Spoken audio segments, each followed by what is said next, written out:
Hey everyone, thanks so much for watching the cinematic portion of my video. As you can probably see, I really enjoyed my time in Serbia and was so grateful that I had the chance to experience the beauty of the culture here. It was definitely a completely different reality than the United States in a lot of different ways. Really, the only reason it wasn't complete culture shock is because I watched a good amount of YouTube videos about the country and read blogs before going. While in Serbia, I spent most of my time in Belgrade, the capital, but I also had a chance to see the countryside, which was gorgeous in a typical European fashion, and also spent a day in Novi Sad as well. Interestingly, I actually liked Novi Sad the best of all the different places I visited in Serbia, as it just has such a charming and quaint European feel with its distinct architecture, and almost feels like it's just right out of a storybook. And so next time I'm back in Serbia, I will definitely split my time equally between Novi Sad and Belgrade, or perhaps even spend a little bit more time in Novi Sad. So as I said, with the remainder of this video, I just wanted to share a few of the thoughts about Serbian culture that I had, and what makes it so fascinating and unique, and what makes it so different than American culture, especially modern American culture. The first thing I have to say is that Serbia, even though it is a Slavic country, has a very warm, outgoing, and welcoming culture. From what the locals tell me, a lot of this is from the Mediterranean and Adriatic influence.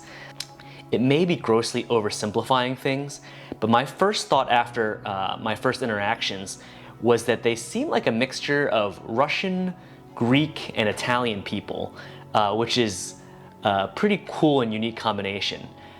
They have the toughness and stoicism that you would typically associate or stereotypically associate with more northern Slavic peoples, but also have the liveliness of Mediterranean peoples.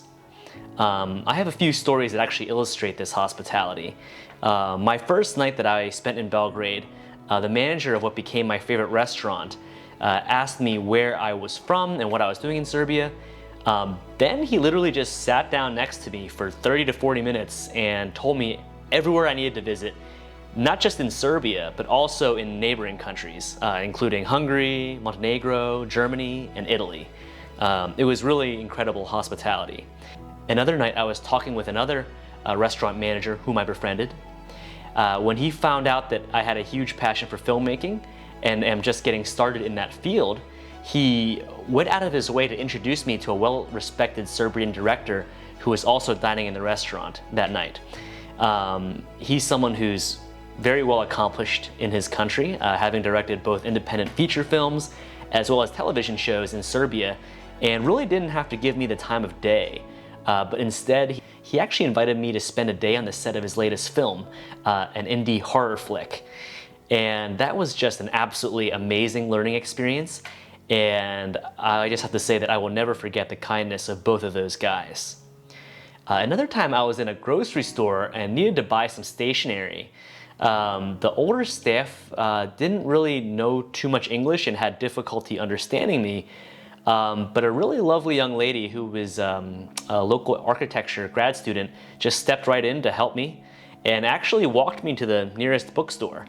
A very similar thing happened another time with another young lady who spent 10 minutes helping me figure out local cellular service while standing next to me at a kiosk, even though she really was under no obligation to do so.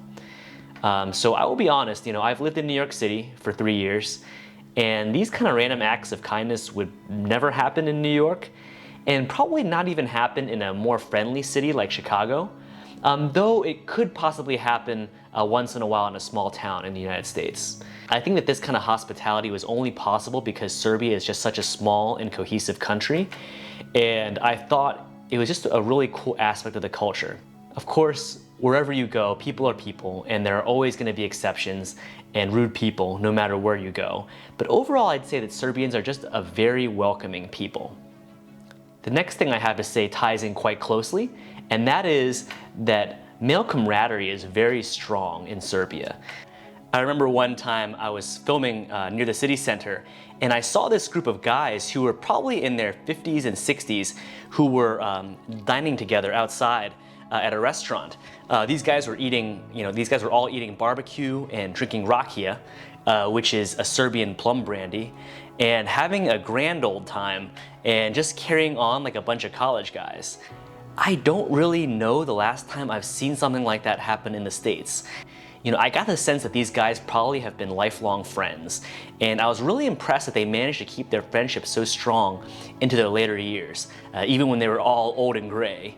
In the United States, the men and just people in general just tend to be much more atomized. After getting married, most guys in the States really seem to just lose touch with their childhood buddies. Even before going to Serbia, I've been becoming more and more appreciative of my good guy friends in the States as I've matured in life. However, after my time in Serbia, I realized that I need to cherish them even more so. Solid guys who have a positive attitude and a strong sense of loyalty, who you befriended in your youth and have no hidden motives or agendas, are really precious, and you only have so many of them in your lifetime. I can really tell that the strong friendships people have in Serbia are really beneficial to their mental health. And I think it's a part of the reason why Serbians just seem a lot happier than Americans in general. I just do not think that the highly atomized and compartmentalized life in the modern United States is really healthy or sustainable. Thus, I think that Americans could really learn a thing or two from Serbians in the area of friendship and camaraderie. Another thing I noticed about Serbia is that there are just a lot more young families, even in a metropolitan city like Belgrade. From a statistical standpoint, in the US and a lot of Western nations, people just aren't getting married and having kids as much as they used to the point where Western nations may have difficulty sustaining their populations into the near future. On the other hand, in Belgrade and Novi Sad, you really just tend to see families everywhere. In a lot of ways, it kind of made me a bit nostalgic and reminded me of the United States in the 90s in this regard. I think a lot of this is because Serbian culture is still much more traditional, and that is the men are, in general, quite tough and masculine, and the women are very feminine and elegant. So their culture has preserved the natural masculine and feminine polarity that really is essential to having thriving romantic relationships. I also came to learn here in Serbia that they have a very rich, intricate history and revered heroes whom I previously knew nothing about. Serbia, due to its geographic location, has been at the crossroads of various civilizations for thousands of years. Various empires have actually fought for control over the Serbian territory, including the Roman Empire, the Byzantine Empire, and the Ottoman Empire, just to name a few. Belgrade itself is actually one of the oldest cities on Earth and has been battled over more than 100 times. And you can almost feel its long and eclectic history as you walk through the streets, and you just kind of get the sense that it is a place that has been torn down and rebuilt many times over the centuries. What I also found very interesting is that the revered heroes of Serbian history were very much Renaissance men, much like the founding fathers of the United States. The revered heroes of Serbia are admired because they were men who exemplified kind of full actualization with regards to body, mind, and spirit. The most regarded kings and princes were known to be knights and swordsmen, but also wrote poetry and books, and furthermore, it was also a tradition for many of their rulers to renounce the throne in old age and retire as simple monks and men of God. Grand Prince Stefan Nemanja was an example of a great ruler who did all of these things.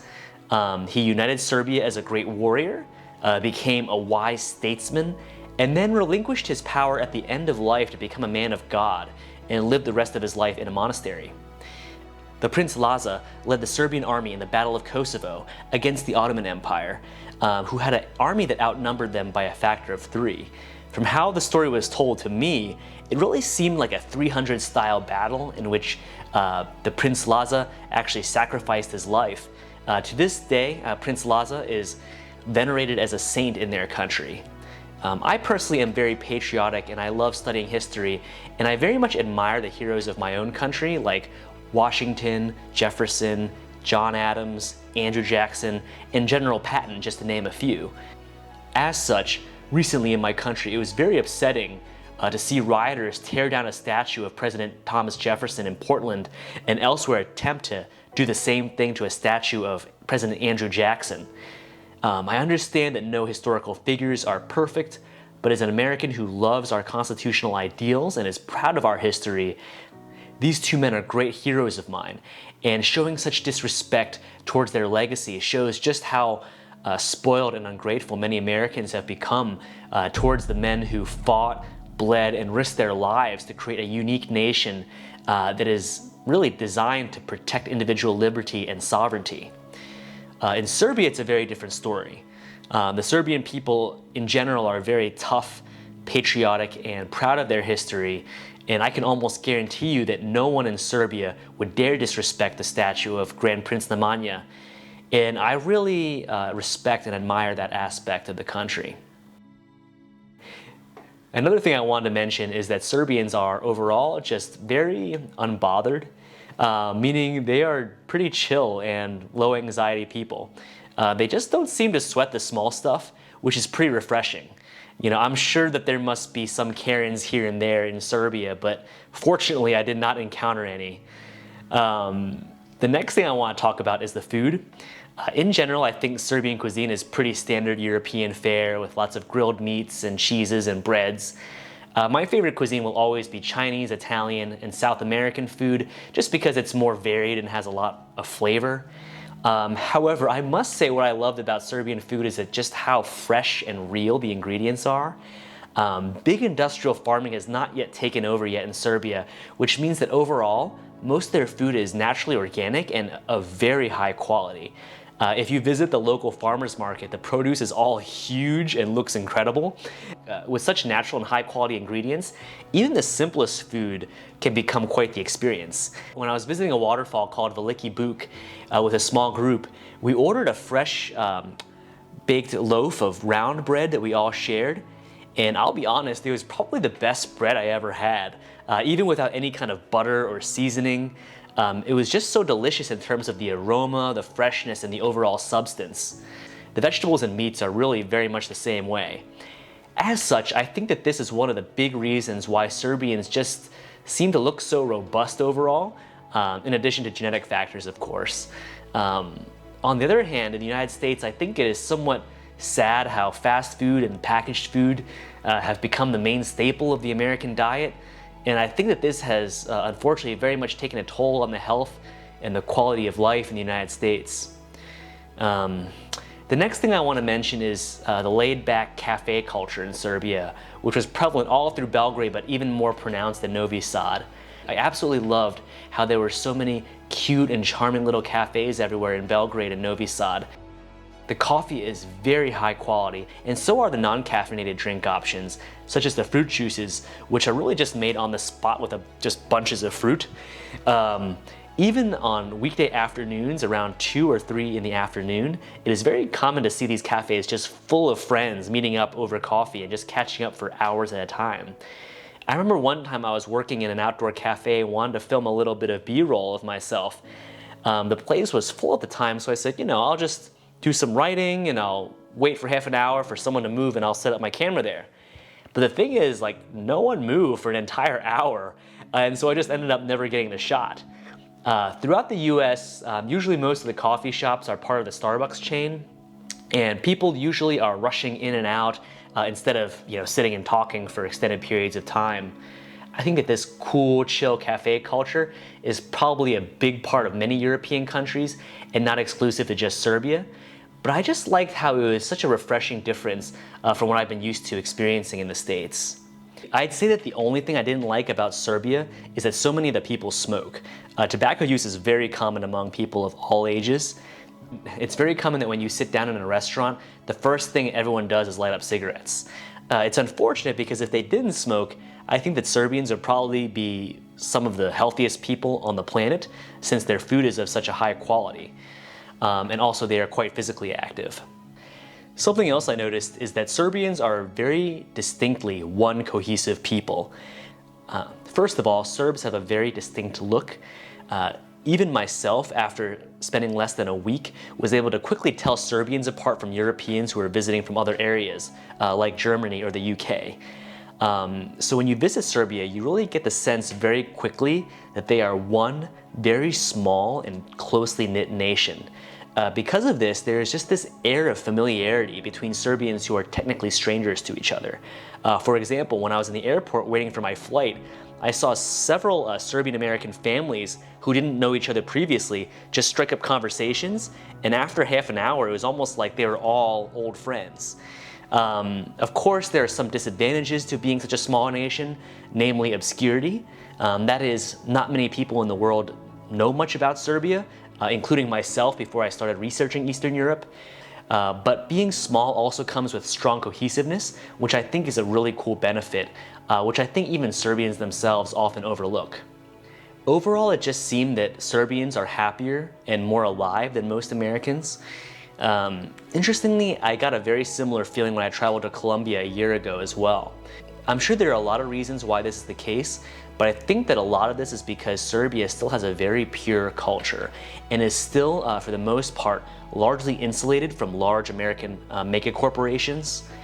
If you're Serbian and watching this, I just have to say that I really admire your culture, and I think that's very beautiful, and I would urge you to do everything you can to protect it from giant corporations, as they have already pretty much decimated the United States. You can actually already start seeing some of the encroachment on Serbia by these corporations. In Belgrade, there are already a few McDonald's and Starbucks popping up. Furthermore, Serbians seem to be just as addicted to their iPhones, social media, and big tech as their American counterparts.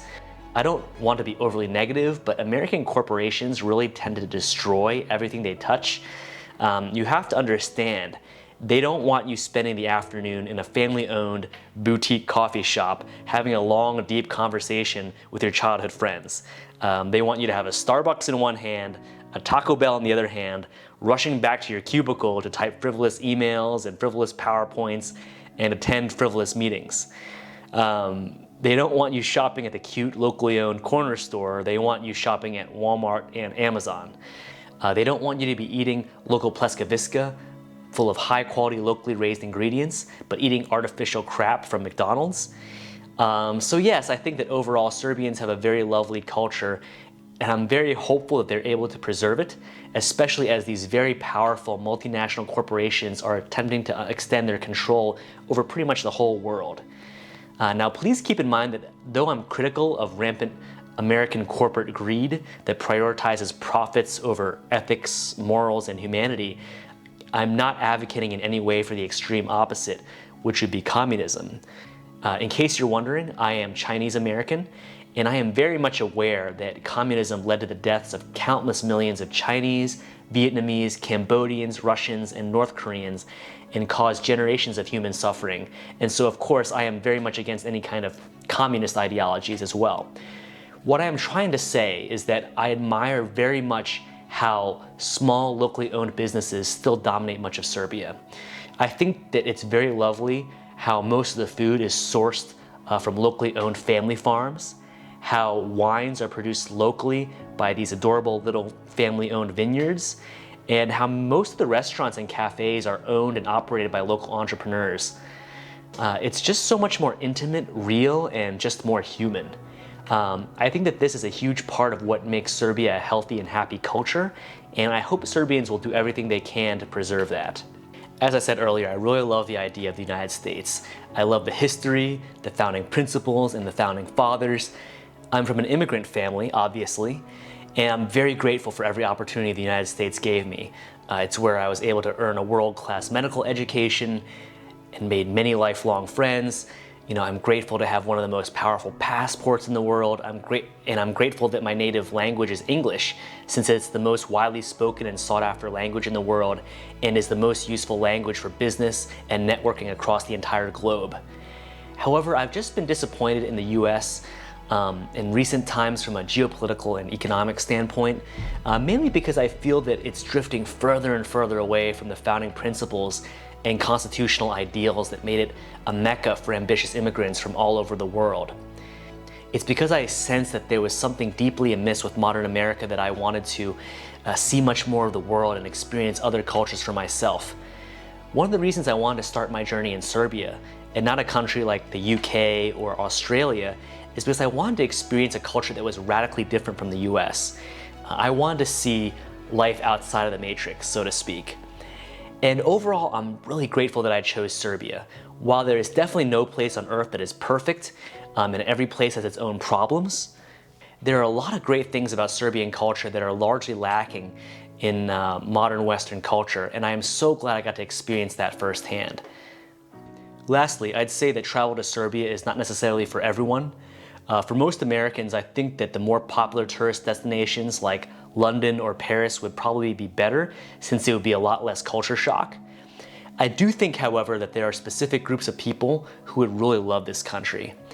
I'd say that adventurous, outgoing travelers who are looking for a very non-touristy and very real experience that is off the beaten path will have a great time in Serbia.